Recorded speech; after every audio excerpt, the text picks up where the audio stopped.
The world is changing. Threats are evolving. Security is no longer a given. Protecting the future means acting today. It means strengthening our defense industry fast. We are bridging expertise, innovation, and experience to design, develop, and deliver together as one. Only together can we create a resilient defense ecosystem needed to match NATO's evolving capability demands. That means aggregating demand, unlocking finance and driving long-term investment, and accelerating research and innovation to forge secure, agile supply chains over the Atlantic and with like-minded partners. With breakthrough technologies and innovative solutions, we will detect, prevent, and counter all threats, underwater, on land, and in the skies. At the NATO Summit Defense Industry Forum, we unite, we innovate, we deliver for peace, for freedom, to protect NATO's 1 billion citizens and the generations to come.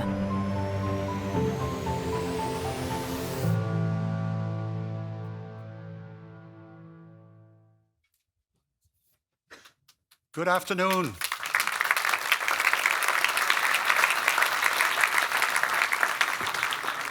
Welcome to a very exciting afternoon session of the NATO Summit Defense Industry Forum. A very special welcome to the President of the European Commission. You will talk to the room later, but we're very pleased to have you here. In these times of geopolitical tensions, this summit focuses on unity, partnership, and shared transatlantic values. We have an ambitious agenda, and this forum is an integral part of that. We also focus on rebalancing Europe's role within NATO. And we focus on innovation, learning the lessons from the brave struggle of Ukraine fighting Russian aggression. And finally, we focus on new partnerships between governments, industries, and ecosystems, including, of course, innovation. And to open this afternoon session, I would like to ask Minister Ruben Breman to join us, the Dutch Minister of Defense. Please give him a warm applause. Thank you.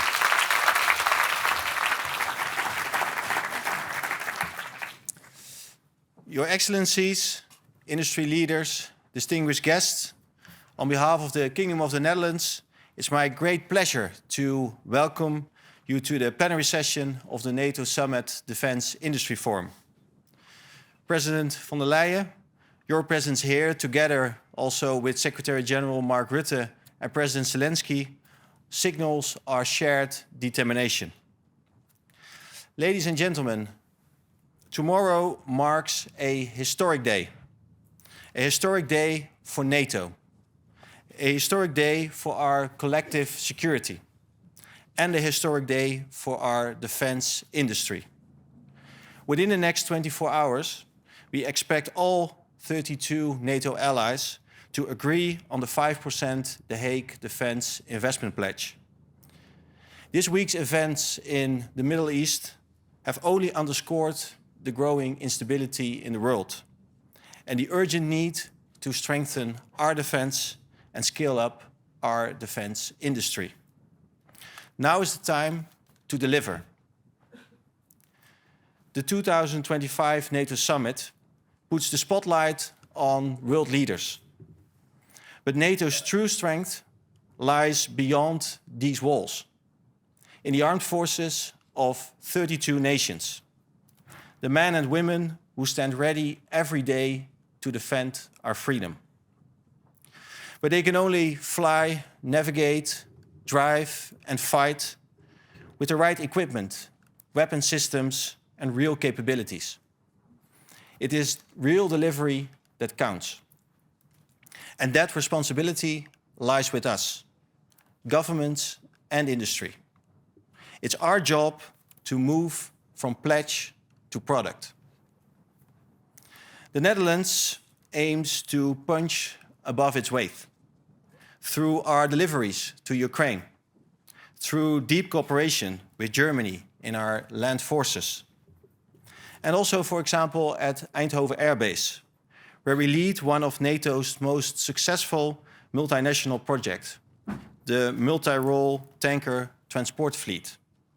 Today, we proudly welcome Denmark and Sweden to this project, along with 2 new aircraft on order. You may know the Netherlands for our expertise in water and in water management, from New Orleans to Dubai. But now we are taking that expertise to a new frontier, to the bottom of the ocean. That's why we recently launched CSEC, a coalition of 6 nations, leading companies and researchers to protect the critical infrastructure beneath our oceans. Pipelines, cables, offshore platforms, these are lifelines in today's connected world. That same urgency is what we see in today's forum, with key contracts being signed, turning ambition into real capabilities. The key lies in creating new types of partnerships between government and industry. Not the typical buyer and seller's game, but new partnerships built on trust, transparency, long-term vision, and a shared purpose. And that requires new ways of working. As a Minister of Defense, I face the dilemma of, on the one hand, the need for international cooperation, and on the other hand, the pressure to have our national Dutch industry benefit from our increasing defense budgets. Let's be open about these dilemmas and find solutions to overcome these dilemmas. Let's find smart ways of cooperation that are beneficial to all of us. Ladies and gentlemen, every time that I visit Ukraine, I'm impressed how Ukrainians are leading the way. When I was in the command center in Kharkiv, I saw the military working together with volunteers and with entrepreneurs. Volunteers were looking at big screens, watching live drone images and analyzing data. Military commanders were guiding the soldiers at the front line. Entrepreneurs were working closely together with them to optimize their drones and their technology. This intense collaboration enabled the troops in Kharkiv to adapt their operations every 3 weeks. And this is the only reason why Russia has not been able to capture Kharkiv yet. And let this be a source of inspiration to us. So I say to each of you, CEOs, ministers, commanders, innovators, let's reach out to each other. We need to create much closer and deeper partnerships to protect our security, our freedom, and our way of life. So let's unite, let's innovate, and above all, let's deliver. Thank you.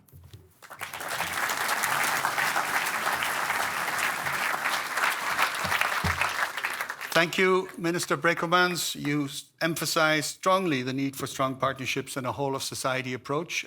Mr. Brekelmans, I invite you to stay with us for a minute, and can I invite Ingrid Thijssen to the stage to hand over the ambition statement, the industry statement, on behalf of various communities of industry. And I would like to now invite the Secretary General of NATO, Mark Rutte, to the stage.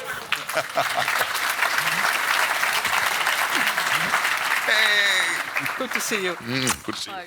Welcome home, Mr. Secretary General. Absolutely. And now we have the official handover of the ambition statement. Yes, and that's exactly what this is. An ambition statement from the North American and European business community. Yeah. So it says, in short, that we are, of course, really ready to continue to contribute to the security of NATO. And therefore, I'm really proud to present this to you on behalf of the Canadian Chamber of Commerce, Business Europe, the US Chamber of Commerce, and of course, my own Confederation of Netherlands Industry and Employers. Yeah. Well, thank you. There you go. So much. This is huge. Great. Thank you. Now, of course, I will keep this the rest of the day. It's very easy to... Put it on your back, maybe. Yeah, we can put it... Yeah. We will make a miniature version of this for you, exactly. so you That's can okay. carry it with Shall you I all put the it- time. I put it here. That's maybe... Thank you very much, Ingrid Thijssen, you. for handing over this statement. Thank you very much, Minister Breman. Mr. Secretary General, can I invite you to address I would the love forum? to. Yeah. Well, thank you for that special moment, Ingrid, and thank you for those inspiring words, Minister Brekelmans, dear Ruben. And thank you to everybody involved in organizing this important forum. At the Dutch Ministries of Defense and Foreign Affairs, the Confederation of Netherlands Industry and Employers, and of course my wonderful colleagues at NATO. And it's also a pleasure, as always, to be here with my good friend Ursula von der Leyen. There is an ancient Roman saying, if you want peace, prepare for war. It's a simple idea. Make your defenses so strong that no one dares to attack you. Today, NATO's military edge is being aggressively challenged by a rapidly rearming Russia, backed by Chinese technology and armed with Iranian and North Korean weapons. We need to unite, innovate and deliver, and that's exactly what this forum is all about. Across the alliance, we have opened hundreds of new production lines and expanded existing ones. We are now on course to produce more ships, more planes and ammunition than we have done in decades. And NATO is using its unique power to drive demand, increase cooperation and enhance innovation. Just moments ago, we brought allies together to sign another set of important multinational projects. This includes establishing NATO innovation ranges to better integrate technology into our armed forces. And another project to secure the supply chain of defense-critical raw materials. We also agreed to expand our multinational, multi-role air tanker transport fleet. As you mentioned, Minister Brekelmans, dear Ruben, this is a brilliant example of NATO working together with the European Union to deliver world-class air-to-air refueling, transport and medical evacuation capabilities. When it comes to our partners, I'm delighted that we are also joined by our friends from the Indo-Pacific and Ukraine, the source of so much of today's innovation and cutting-edge capabilities. And I welcome the fact, dear Ursula, that Europe is really stepping up. The Readiness 2030 plan promises to unleash up to 800 billion euros for defense. There's no defense without a strong defense industry. And there's no European security without a strong transatlantic bond. So we need to bring down barriers and encourage truly transatlantic defense cooperation. Only Europe and North America together can rise up and meet the challenge. And of course, this includes working with Ukraine, an industrial and innovation powerhouse. And let me welcome the news out of London yesterday of a massive British investment in Ukraine's defense industry, plugging Ukraine's drone producers directly into the British industrial base. This is all great, but we need to do more, we need to do it better and together, and we need to do it now. It is simply unthinkable that Russia, with an economy 25 times smaller than NATO's, should be able to outproduce and outgun us. We must spend more to prevent war. We must win this new war of production. That's what this summit is all about. Allies have agreed an unprecedented uplift in our capability targets. So we now know exactly what forces, resources and capabilities each ally needs to provide. This will require a quantum leap in our collective defense. But I know that when there is a will, our world-class industries and entrepreneurs will find a way. This will also require bold decisions from our political leaders. And that's what we will do at the summit tomorrow, with an ambitious new defense investment plan to spend 5% of GDP for defense. This will mean a huge defense dividend, an engine of growth for our economies, driving literally millions of jobs on both sides of the Atlantic. NATO's leaders are about to take an historic step to provide the resources necessary for strong defense. And now it's up to industry to deliver, and yes, to deliver. So let's get to work. Thank you so much.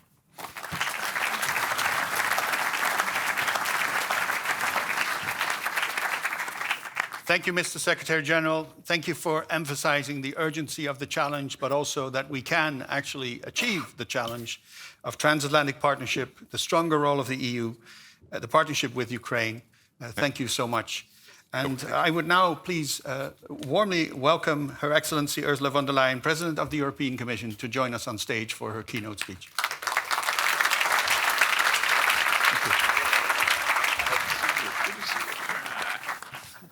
Thank you. Secretary-General, dear Mark, Minister Brekelmans, thank you, first of all, for bringing us together here in The Hague. Ministers, Excellencies, ladies and gentlemen, dear representatives of the defense industries, I'm so grateful for this opportunity to exchange with you. Because we all know that the future of Europe, yes, is being written on the front line in Ukraine, but not only. It is also being written in your factories. In record time, you have managed to open new lines and step up production. You're adapting to the new reality of a full-scale war right here on European soil. And just like your industry, all of Europe is facing a changing international landscape. As we've just heard, rightly so, the security architecture that we relied on for decades can no longer be taken for granted. It is a once-in-a-generation tectonic shift. But in recent months, Europe has taken action. Action that seemed unthinkable just a year ago. We set up the Rearm Europe plan to mobilize indeed 650 billion euros in defense investment over the next 4 years. And in addition, in just 4 months, we created a new financial instrument, we call it SAFE, with 150 billion euros in loans for joint procurement. So overall, as you said, Readiness 2030, 800 billion euros over the next 4 years to be invested in defense. Last week, I think also important, we proposed a simplification omnibus to radically simplify and thus speed up our defense investment. And we signed by now 8 defense and security partnerships with countries across the world, the latest of them actually yesterday with Canada. The Europe of defense has finally awakened. Tomorrow, the summit will set indeed historic new spending targets for NATO allies. But how we invest is just as important as how much we invest. Russia's full-scale invasion of Ukraine has changed warfare. On the one hand, it has consumed more hardware than any other war. But on the other hand, battles have been won and lost because of software, jamming systems, and artificial intelligence. So as we replenish our stocks, we must also modernize our legacy systems and cater for new technological needs. This is vital for credible deterrence, and the European Union has an important role to play here. While NATO sets the standards and the capability targets for allies, our union can help connect the dots between different industries, between civilian and military, and between NATO and non-NATO countries.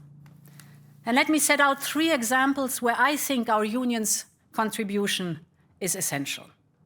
The first one, we can help bridge the gap between primes and startups. The war in Ukraine has shown how important this is. Tech startups can offer countless solutions to challenges that emerge instantly on the battlefield. And this is why we have set up a Defense Innovation Office in Kyiv, because we want to learn from Ukrainians' battlefield experience. But innovative startups inside our union can also play an important role. Since the start of the war, investment in European defense tech startups has increased by 500%. But we still lack funding for the critical stage from the startup to the scale-up. We must get better at this. We lose too many startups at the beginning. Our startups must be able to grow and to grow here in the European single market. We need to identify potential unicorns proactively and channel more capital towards them, both from public and private investors. Our continent is home to so many innovators and pioneers. They must be able to find what they need to thrive right here in Europe. My second point, we must build more bridges between civilian and military. Many critical components of 21st century defense are, as we all know, dual use. Chips, cloud services, software, satellite, artificial intelligence, you just name it. Our defense industry needs seamless access to the high end of these vital technologies. But today, dual-use projects are often not allowed to run on civilian platforms. We have to change this. We will allow dual-use projects to access our new AI gigafactories with their unparalleled computational power. And the same goes for our European Innovation Council Fund for startups. We will seek this kind of synergy across the board. We must better connect our tech industry with our defense industrial base. And my third point, finally. Today, we are asking the defense industry to deliver, as you've said, to deliver at speed and at scale. But I also know, this is your responsibility, this is your task, but we also know that we have to do homework, that we have to create conducive, right conditions for this to happen. And there, for instance, our safe loans, with them we incentivize joint procurement and long-term contracts. This is a long-standing ask of your side. This will give you the predictability you need to scale up production. And importantly, SAFE is open not only to our union's member states, but also to candidate countries, so future members like Ukraine. And it is open to our defense and security partners, like the UK or Japan, like Norway or South Korea. And yesterday, indeed, we signed the Security and Defense Partnership with Canada. We are also clarifying our rules for cross-border transfers of defense products and multinational industrial collaboration. This is the way to speed up and scale up, not in isolation, but together with our most trusted friends. Ladies and gentlemen, we know that Russia will be capable of testing our mutual defense commitments within the next 5 years. By 2030, Europe must have everything it needs for credible deterrence. This is what we call Readiness 2030. But this requires a new mindset for all of us. We must be ready to leave our comfort zone. We must be ready to explore new ways how to do things, bringing together the tech and the defense, the civilian and the military in Europe and, of course, beyond the European Union. I'm deeply convinced, with the right mindset, we can deter everyone who seeks to do harm to us. For a stronger NATO and a stronger and safer Europe, I thank you for this opportunity to engage with you. Long live Europe, and thank you very much.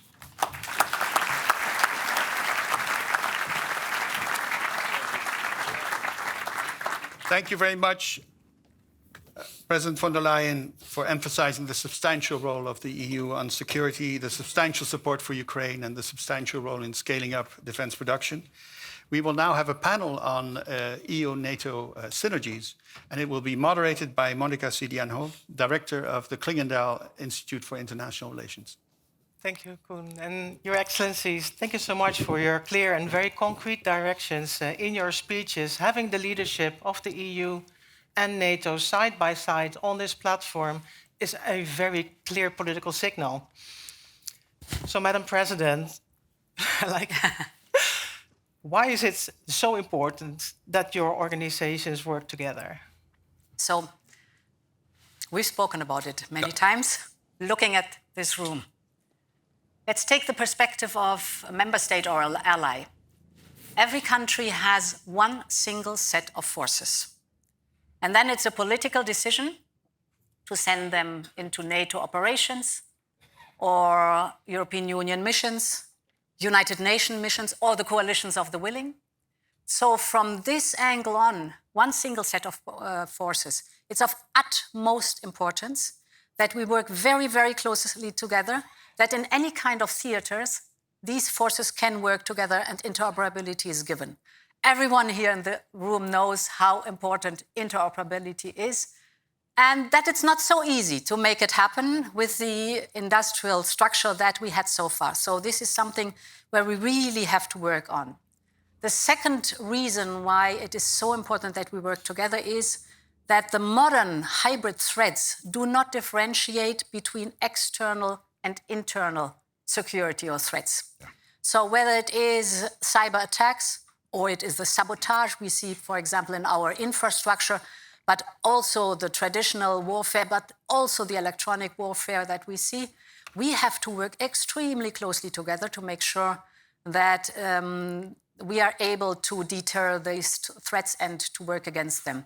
So two good reasons why NATO and the European Union should work closely together, not to speak of military mobility. All these topics play a big role. I was just mentioning the omnibus, so the simplification in our rules. For example, permitting rules, you know how important that is and how cumbersome sometimes the permitting process is. Now we change this, we reduce the obligation, the permitting process, we reduce the time for permitting. Sounds very technical, is of crucial importance for you. And this is a European Union responsibility, but of course it helps us, but it also helps you. So we are as one. Yeah.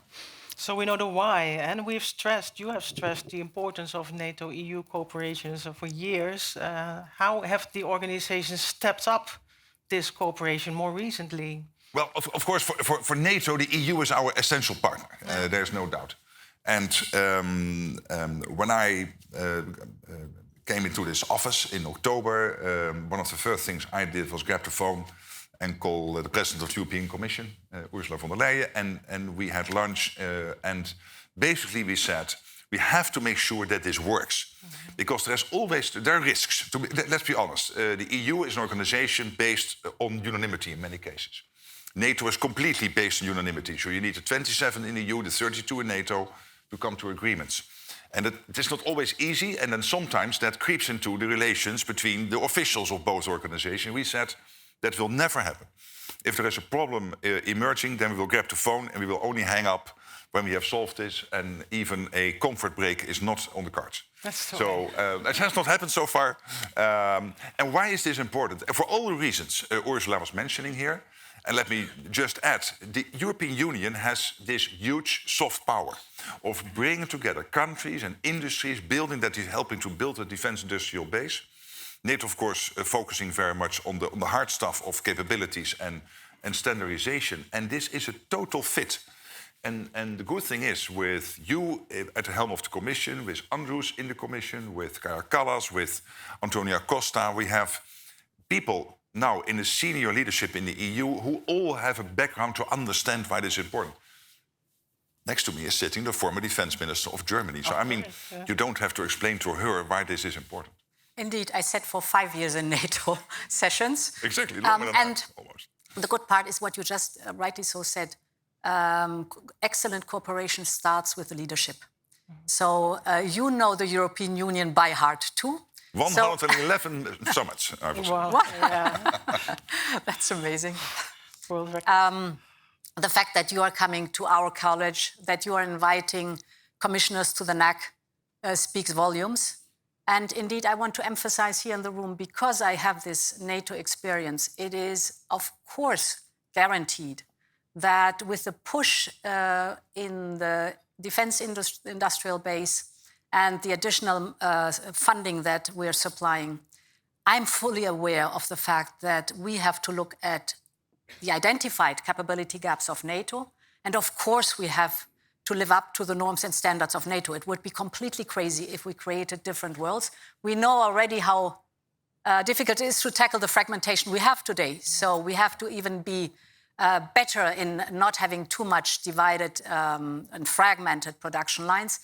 But because of this knowledge, it is for us essential that we fully align to these NATO standards and norms, for example, or the gap analysis, because this is only how we then create capabilities, military capabilities, that are fit for one single set of forces. Can I add one thing? What this President of the Commission is doing, one of her first visits was to Turkey. You were able to come to a new deal with the United Kingdom. You were investing in relationships with Norway, of course, with the United States.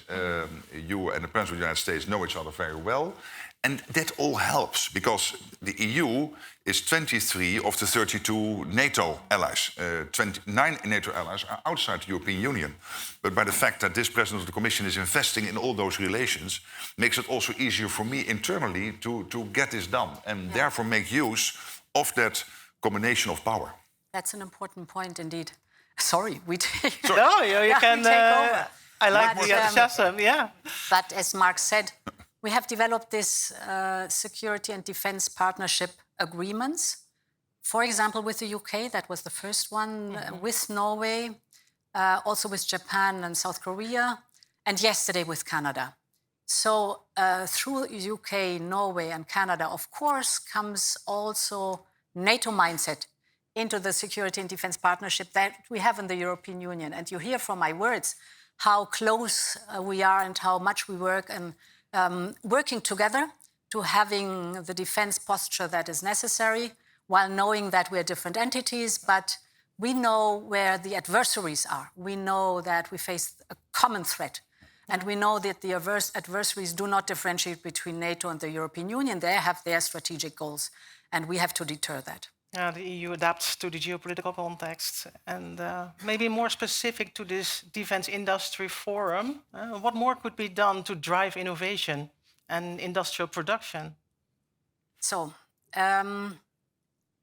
innovation, if you look at the situation at the moment being with Russia's war in Ukraine, I must say, like all of you here in the room, I am deeply impressed how Ukraine, while fighting a war for their survival, has developed a defense industry, drones and ballistic missiles from scratch, because there was nothing 3.5 years ago.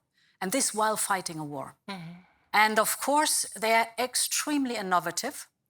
And they explain to me, and I think also to all the others of you, they have learned, then Russia has learned. They have learned, Russia has learned. They have learned, Russia has learned. So they are, I think, the most modern what drones is concerned worldwide at the moment being, but Russia also has this knowledge. We should not underestimate that. So therefore, first point, our innovation office in Kyiv is there that we learn from Kyiv what it's all about. That's one part. Then in general, we have brilliant startups. We have talented people, fantastic minds here in the European Union with super startups. But then we see that this scaling up is difficult. Here in the European Union, it's mostly access to capital and sometimes cumbersome procedures in the single market that is not single enough, but fragmented. So what we do at the moment, BIG, specifically create, we call it the Savings and Investment Union, which is a deep and liquid capital market essential for our startups. And to create for innovative startups a so-called 28th regime, so that they have one single regime, legal regime to look at when they want to grow and scale up in the European Union. And the third point is indeed the partnerships we were just addressing. These partnerships, of course, are also important for the strategic depth we need. So these are topics or these are work strands that you can use to boost innovation. Thank you for those clear examples. And Mr. Secretary General, what main barriers do you see? And how could the organizations cooperate to optimize? Yeah, well, what I've learned over the years is NATO and the EU are difficult beasts because you have unanimity, you have many different points of view. So perfection is not to be achieved because for perfection you need too much time and nothing will happen in the meantime. So I think what we are doing now is working together in the spirit of keeping speed, the better not being the enemy of good. And when it comes, for example, to developing this whole issue of the defense industrial base, and within that, the issue of innovation, the fact that we have this experience between U4 and K4 in the Western Balkans. So we know how NATO and the EU can closely work together. The same is now the case in Kiev. We are really working very closely together, almost as one team, where we have the commands in Wiesbaden, of course, also working for Ukraine. We have our team in Ukraine. We have the EU team in Ukraine. And what we try to do is to make sure that this is all working as one. And having not too many official stuff going on and Mr. So-and-so and Excellency this. Keep it practical, keep it going, and know that perfection will never be there, because you will always have allies in NATO or member states in the EU who will try to slow it down a bit. But then you have to make sure that you work on the 80-90% of the countries who really want to speed up. Yeah. Spend your time there. That's much more efficient than spend all your time on the one or two laggards. That's the spirit. Madam President, Mr. Secretary General, thank you for your guidance and success in the days to come. Thank you so much. Thank you. Thanks a lot. We go out or I have no idea. I have no idea. I think we go out. We now go out. Yeah, we go out? Okay. Oh, is Zelenskyy coming? He's coming. But We stay here? Come on, please. We stay here. Yeah. You stay here.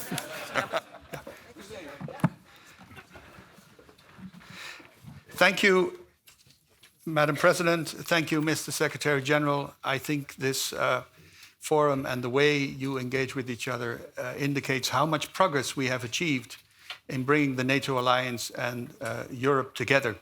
And I think that's to the benefit, of course, of the alliance. It's to the benefit of Europe, and it also is to the benefit of Ukraine. And I think, Madam President, you rightly talked about the fact that we were all woken up by the innovation that Ukraine has been able to bring to the battlefield, which was quite impressive. Every time we visit Ukraine, we see in 3 months things have changed.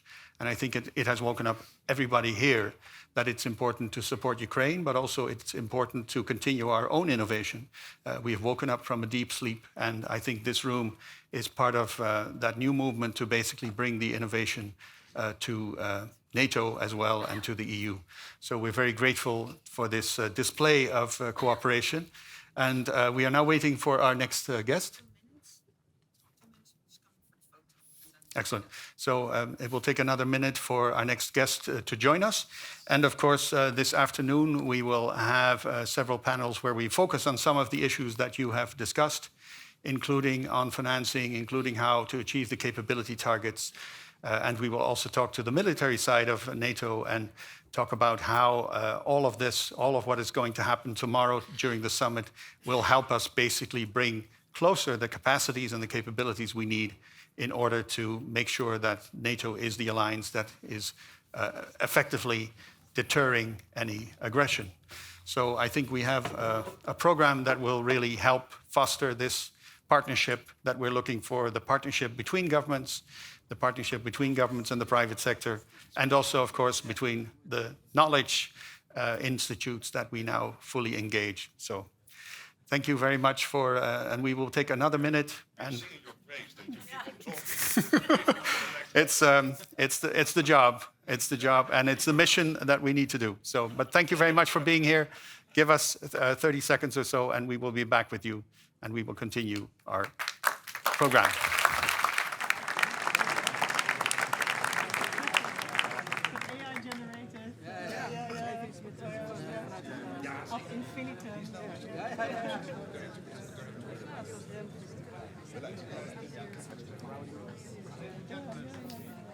Can I please welcome to the stage, it's an honor to announce President Zelenskyy, and can I ask the Secretary General and the President of the European Commission to come to the stage.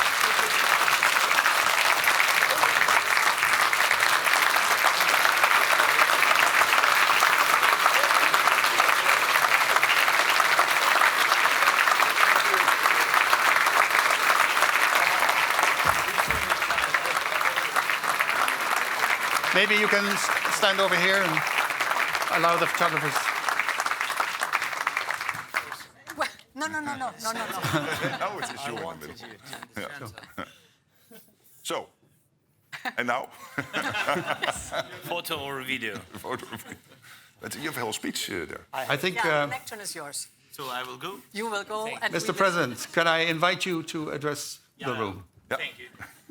And we go off again. Thank you. That's all. Thank you so much for being with us. Please. Thank you very much.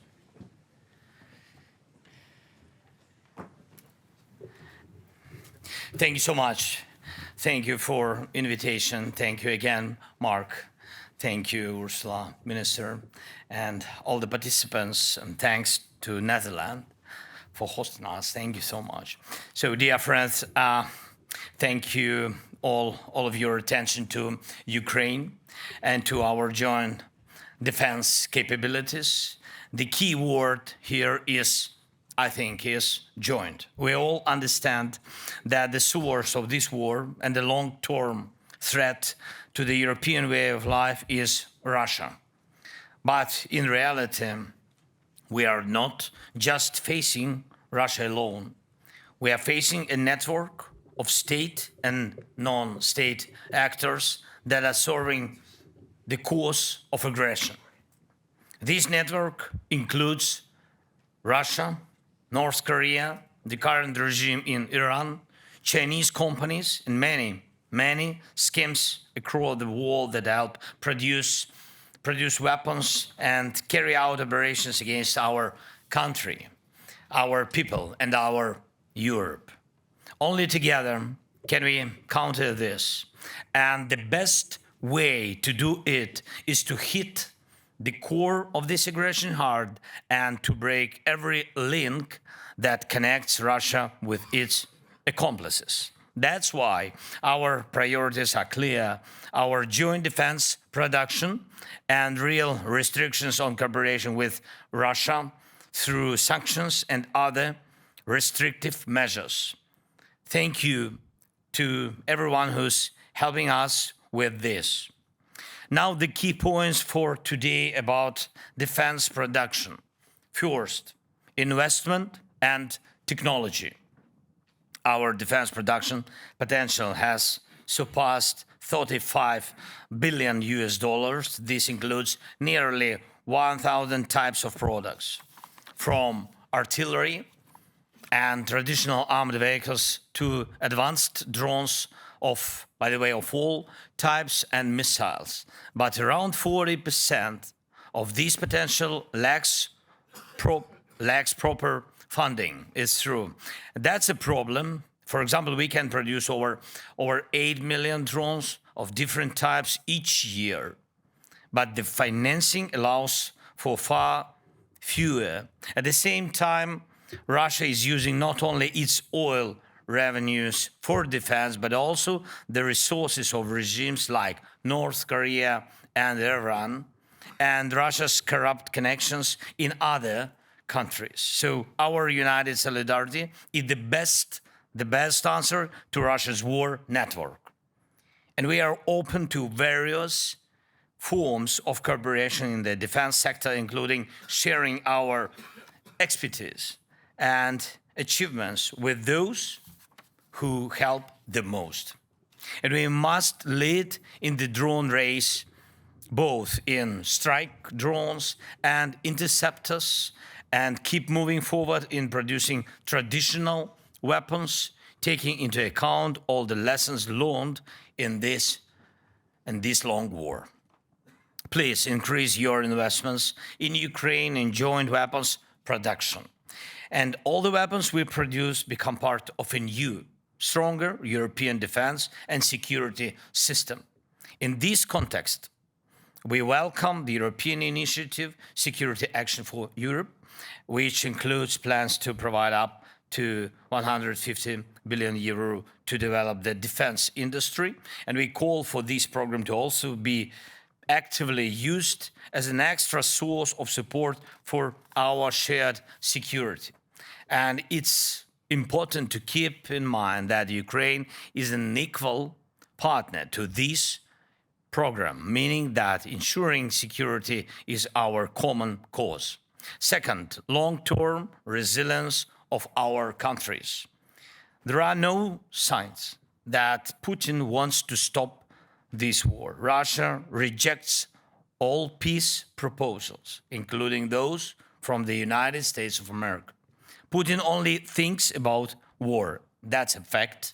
Maybe he connects his own political survival with his ability to keep killing. So long as he kills, he lives. And our intelligence confirmed this. Russia is even planning new military operations on NATO territory, meaning your countries, and this war is now on in Ukraine, and it's to get prepared, well, to be ready. No doubt we must stop Putin now and in Ukraine, but we have to understand that his objectives reach beyond Ukraine. European countries need to increase defense spending. We believe that 5% of GDP is the right level. A united Europe can create a defense capability that will destroy Russia's illusion that war with Europe could bring it anything. To kill that illusion faster, we must take away Russia's ability to continue this war against Ukraine with impunity. It's better to hold Russia back where it's already stuck. And I thank every country, and I thank every leader who has already decided to commit part of their national defense spending to supporting Ukraine. If every European country commits at least 0.25% of its GDP for these, and we are thankful to those countries who commit more, like Netherlands, Norway, Sweden, and such big commitment like from Germany. It's something quite reasonable. The chances for peace in Europe will grow. Third, please make sure your countries and your companies are not helping Russia or its bodies in any way. This is crucial, really.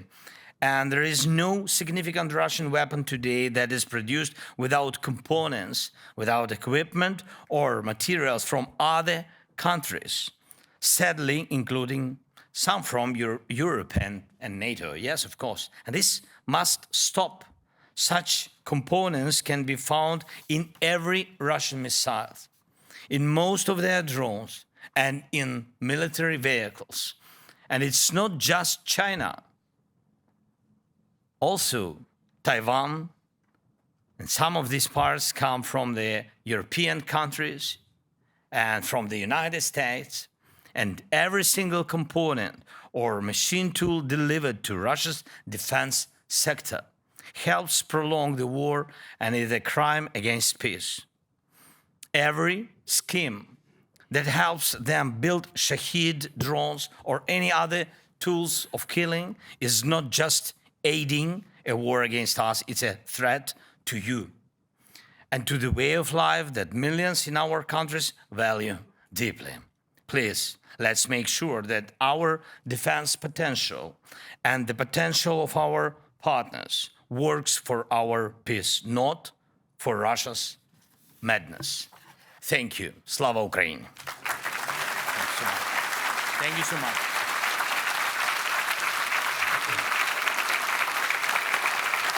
Thank you so much. Thank you so much. 1 minute. You have to take the applause.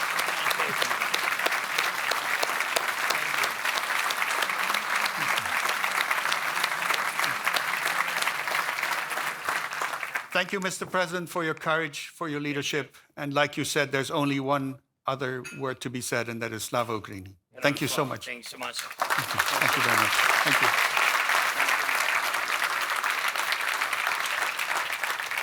That concludes this part of the session. We will now have a coffee break until 3:15. We look forward to seeing you back 3:15 sharp. Thank you so much.